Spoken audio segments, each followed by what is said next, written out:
नमस्कार। निशुल्क ज्योतिष परामर्श केंद्र में आप सबका स्वागत है। आज दिनांक 9 अक्टूबर 2024 बुधवार। जैसे कि हमारी चर्चा कुंडली अध्ययन पर चल रही है, आप स्वयं भी अपनी कुंडली का अध्ययन कर सकते हैं। इसके विषय में हमने 2 दिनों में 6 ग्रहों के बारे में जाना। एक लग्न होता है आपका, एक नवमांश होता है। लग्न में जो ग्रह आप लेकर के जन्म के समय आए हैं, ये सारा वही खाता आपके पूर्व जन्म का है जो आप इस जन्म में पिछले जन्म से लेकर के आए हैं। ये आपका जमा खर्च है। और ये नवमांश आपको इनको पूर्ति करने के लिए आपके भाग्य के साथ, आपके धर्म के साथ किस प्रकार से ये जुड़ता है कि आप अपने जीवन को कैसे संचालित करें कि इन सबकी उपलब्धियाँ प्राप्त कर आप मुक्त हो सके। कुल मिलाकर हमारे ज्योतिषाचार्यों का कहना था कि ये मुक्ति का मार्ग है मानव जीवन। यदि मानव जीवन के द्वारा आप मुक्ति प्राप्त कर सकते हैं, इससे ज़्यादा सरल रास्ता आपको और किसी जीव में, किसी आत्मा में नहीं मिल सकता है। इसलिए हमने 6 ग्रहों के बारे में जाना। अब 3 ग्रह हमारे बचते हैं, वो है बुध, मंगल और राहु। बुध ग्रह को 2 राशियाँ प्राप्त हैं, 3 नंबर और 6 नंबर। 3 नंबर राशि का प्रतीक चिन्ह लड़का और लड़की का सामंजस्य है, जिसमें वो कम्युनिकेशन को दिखाता है, ऊर्जा को दिखाता है, राजकुमार को दिखाता है। और 6 नंबर राशि जो है उसका प्रतीक चिन्ह है एक कन्या है, जो परिपक्व स्थिति में है, परिवर्तन की स्थिति में है, नई संरचना की स्थिति में है और वह चिंतन और मनन कर रही है इसी परिवर्तन के लिए। तो इस प्रकार से बुध 2 प्रकार से हमें प्रभावित करता है। एक बुद्धि, विवेक और तर्क वितर्क, व्यापार का कारक ग्रह बुध है, जहाँ की जिद्दी है, राजकुमार है बुध। यह 3 नंबर मिथुन राशि में इसका प्रभाव इस प्रकार का होता है। और दूसरी जो इसकी राशि है 6 नंबर, वह चिंतन मनन की है। उसमें एक परिवर्तन की क्षमता है। 6 नंबर राशि में बुध सब कुछ बदल देने की क्षमता रखता है। इस प्रकार से ये बुध हमें प्रभावित करता है। अब बुध यदि आपके लग्न कुंडली में, हमने एक कल्पना मात्र कुंडली बना रखी है जिसमें हमने दिखाया कि बुध मान लीजिए आपका 3 नंबर तीसरे घर में है लग्न से, तो तीसरा घर आपके कम्युनिकेशन का होता है, छोटे भाई बहनों का होता है, पड़ोसियों का होता है। तो कम्युनिकेशन का खुद कारक ग्रह है बुध, और कम्युनिकेशन के भाव में ही बैठा हुआ है। तो ये बुद्धि, विवेक को, कम्युनिकेशन को मजबूत करेगा। ये इस प्रकार बता रहा है कि जब आप जन्म के समय बुध को यहाँ लेकर के आए, यदि अपनी लग्न कुंडली में, तो हम ये मान सकते हैं कि पूर्व जन्म में आपने अपने बुद्धि, अपने विवेक, अपने कम्युनिकेशन को अपने पड़ोसियों के साथ, अपने छोटे भाई बहनों के साथ किसी प्रकार का कोई भेद रखा है, कोई बुरा प्रभाव किया है। इसलिए आपको बुध इस बार कम्युनिकेशन के भाव में मिला है। वह ये बताना चाहता है कि आप यदि कम्युनिकेशन को सुधार लेंगे इस बार, तब भी आप मुक्ति को प्राप्त कर सकते हैं, मुक्ति के मार्ग को, मुक्ति के ज्ञान को प्राप्त कर सकते हैं। तो आपको अपने कम्युनिकेशन पर ध्यान देना है, अपने नेबर्स, पड़ोसियों पर ध्यान देना है, अपने छोटे भाई बहनों पर ध्यान देना है और अपने कम्युनिकेशन को, अपने तर्क वितर्क को सही उपयोग में लाना है। लेकिन इसको लाया कैसे जाए, ये हम नवमान से देखेंगे, क्योंकि ये तो जन्म के समय का था। नवमान समय जब मिलता है, इसी कुंडली का जब नवमान हमें मिलता है, तो उसमें बुध 8वें घर में है। यदि हम ऐसी कल्पना करें, ऐसा माने, तो यही बुध जो हमें ये कह रहा है कि कम्युनिकेट करना है, वह क्या कहना चाहता है, इस जीवन में हमको अपने कम्युनिकेशन को छिपा करके रखना है, ज़्यादा एक्साइट होकर के आगे बढ़ कर के नहीं बोलना है, चुप रहना है, उस पर हमको चिंतन करना है, मनन करना है, उसके बाद कुछ बोलना है, आवश्यकता हो तो बोलना है, अन्यथा सभी चीज़ें अपने पास रखनी है, ज़्यादा से ज़्यादा बातें सुननी है, बोलना कम है, तर्क वितर्क कम करना है, ज्ञान को ज़्यादा प्राप्त करना है, तब हम जाकर के मुक्ति का मार्ग प्राप्त कर पाएंगे। इस प्रकार से ये बुद्ध आपको ये बताना चाहता है। ठीक इसी प्रकार से मंगल को भी 2 राशि प्राप्त है, 1 नंबर और 8 नंबर। 1 नंबर ऊर्जा की है, यह अग्नि तत्व की राशि है, और 8 नंबर जो है वह जल तत्व की राशि है। 1 नंबर जो अग्नि तत्व की है वह ऊर्जा को दिखाती है, एक्शन को दिखाती है, सुरक्षा को दिखाती है, क्योंकि मंगल सेनापति है, ब्रह्मांड में ग्रहों का सेनापति कहलाता है। और जो 8 नंबर में है वह 8 नंबर की राशि चूँकि एक गुप्त स्थान को दिखाती है, भूमि के अंदर दिखाती है, गहराई को दिखाती है, जल तत्व की राशि है, तो मंगल अपनी ऊर्जा को एक्शन की बजाय अपनी साधना में, अपनी समाधि के लिए स्वयं को परिवर्तन करने की क्षमता रखता है। अपनी उस ऊर्जा को जिससे हम लोगों की सुरक्षा करते हैं, सेनापति का कार्य करते हैं, शत्रु का नाश करते हैं, वही ऊर्जा अब स्वयं को परिवर्तन करने की क्षमता रखती है, त्याग और बलिदान की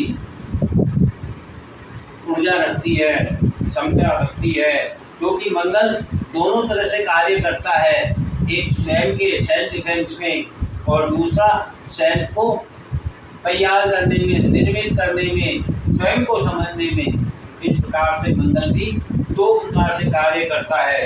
यदि लग्न में हमने कल्पना की कि आपके 6ठे घर में मंगल था, तो 6ठा घर ऋण रोग शत्रु का होता है, और ऋण रोग शत्रु के घर में जब मंगल था, इसका मतलब आपने अपनी ऊर्जा का अपने शत्रुओं पर दुरुपयोग किया है, इसीलिए मंगल आपको 6ठे घर में मिला है। आप अपने शत्रुओं पर भारी रहे हैं, आपने हमेशा अपने ऋण रोग शत्रुओं पर विजय प्राप्त की है। वही मंगल अब कहना चाहता है, यदि आप अपनी ऊर्जा का सही सदुपयोग करना चाहते हैं, तो नवमांश में हमने माना ये मंगल 30वें घर में यदि हो, तो मंगल 30वें घर में घर का कारक ग्रह भी कहलाता है, क्योंकि ये पराक्रम भाव कहलाता है, और मंगल को पराक्रम करना अच्छा लगता है। अर्थात जो मंगल आपने विपरीत दिशा में काम में किया था, उस मंगल से अब आपको अपना पराक्रम दिखाना है, अपनी मुक्ति के मार्ग को प्रशस्त करना है, अब अपने लोगों की रक्षा करके ऋण रोग शत्रु से मुक्त होना है, क्योंकि चौथी दृष्टि इसकी आपके 6ठे घर पर जाएगी। तो वह कहना चाहता है आपको विजय प्राप्त करनी है, आपको यदि सुकून और शांति चाहिए, आपको यदि रेस्ट आराम चाहिए, चौथा घर सुख का होता है, सुख चाहिए, कैसा मुक्ति के मार्ग वाला, तो आपको अपने पराक्रम को से अपने ऋण रोग शत्रुओं को जीतना होगा। और 7वीं दृष्टि भाग्य भाव पर जाती है, तो तभी आपका भाग्य का नव निर्माण होगा, जो आपको मुक्ति का मार्ग प्रशस्त करेगा। और 8वीं दृष्टि राहु पर नवांश में 10वें घर पर जाती है, जो आपके कर्म भाव का है। अर्थात वह कहता है कि आपको अपना कर्म अपने पराक्रम के द्वारा करना है, तभी आपको मुक्ति का मार्ग प्रशस्त होगा। इस प्रकार से ये मंगल आपके इस काल्पनिक कुंडली में कार्य कर रहा है। इस प्रकार से आप अपने भावों विधि से देख सकते हो और समझ सकते हैं। तीसरा ग्रह आता है राहु। राहु धुआं है, राहु छाया है, भ्रम है, धोखा है। राहु मीडिया का कारक ग्रह है, टेक्नोलॉजी का कारक ग्रह है। राहु में रिस्क लेने की क्षमता है। राहु मायावी है। राहु पहले माया चाहता है और फिर मुक्ति चाहता है। जब माया से पूर्ण होता है तो फिर वह मुक्ति चाहता है। इस प्रकार से राहु हमें भ्रमित करता है, पहले हमें हर चीज़ को 5 गुना बढ़ा करके दिखाता है, माया में फंसाता है, एक्साइटमेंट देता है। मीडिया और टेक्नोलॉजी के द्वारा हमें दूर दराज की नॉलेज देता है, हमें लोगों से मुलाकात देता है, संपर्क देता है, साधन देता है। और ये सब जब भ्रम और धोखे में परिवर्तित हो जाती है, तब हमें समझ में आती है कि हमने जो रिस्क ली वह हमारी भ्रम थी, धोखा था। हमें अब मुक्ति चाहिए उन चीज़ों से। ये राहु के द्वारा ही संभव है। और लग्न कुंडली में हमने राहु को 7वें घर में काल्पनिक तौर पर रख करके देखा है कि यदि 7वें घर में यदि आपके राहु है तो राहु यहाँ पर कैसा प्रभाव देगा। राहु चूंकि भ्रम और धोखा है, तो आपने पूर्व जन्म में आपके पार्टनर के द्वारा आपको धोखा प्राप्त हुआ है। आप या तो आपने धोखा दिया है या आपको धोखा प्राप्त हुआ है। आपने जो भी कुछ गलत किया है वह आपके इस लग्न कुंडली में प्रदर्शित हो रहा है। इसी राहु को नवमांश में जब हम जाके देखते हैं तो वह आपके 10वें घर में बैठा है, और राहु को 10वें घर में स्थान बल प्राप्त होता है, क्योंकि यह कर्म भाव है। जब आप अपने कार्य क्षेत्र में किसी भी प्रकार का कार्य करते हैं, उसमें आप मीडिया और टेक्नोलॉजी का इस्तेमाल करते हैं, तो आप दूर दराज से भी अपने संपर्क साध सकते हैं और अपने माया जाल में, भ्रम में लोगों को फंसा सकते हैं। उनको एक ऐसी छाया बनाकर दिखा सकते हैं, एक ऐसा चित्र पेश कर सकते हैं जो कि वह लोग सामने वाले आपके अधीन हो जाएं और आपका सिक्का चले, आपका राज चले। इस प्रकार से राहु आपको ये कहना चाहता है कि जो आपने पूर्व जन्म में अपने पार्टनर के साथ धोखा किया था या पार्टनर ने आपके साथ धोखा किया था, वही राहु अब आपको कहना चाहता है कि अपने कर्म के द्वारा, अपने कर्म स्थान पर अपने आप को इस तरीके से पेश कीजिए कि लोगों को भ्रम हो, धोखा हो, आपको समझ नहीं पाए, पहचान नहीं पाए, जान नहीं पाए कि आप करते क्या हो, सोचते क्या हो, कहते क्या हो, दिखते क्या हो, वास्तव में क्या हो। आपकी वास्तविकता से लोग परिचित नहीं हो पाएंगे। यही आपकी मुक्ति का मार्ग प्रशस्त करेगा।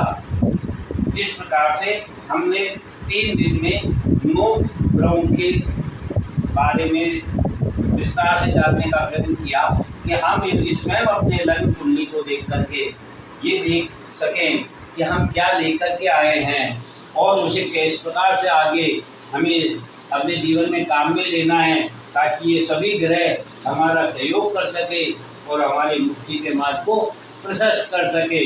यह नवमान से जान सकते हैं। इस प्रकार से आप स्वयं भी अपनी कुंडली का अध्ययन कर सकते हैं।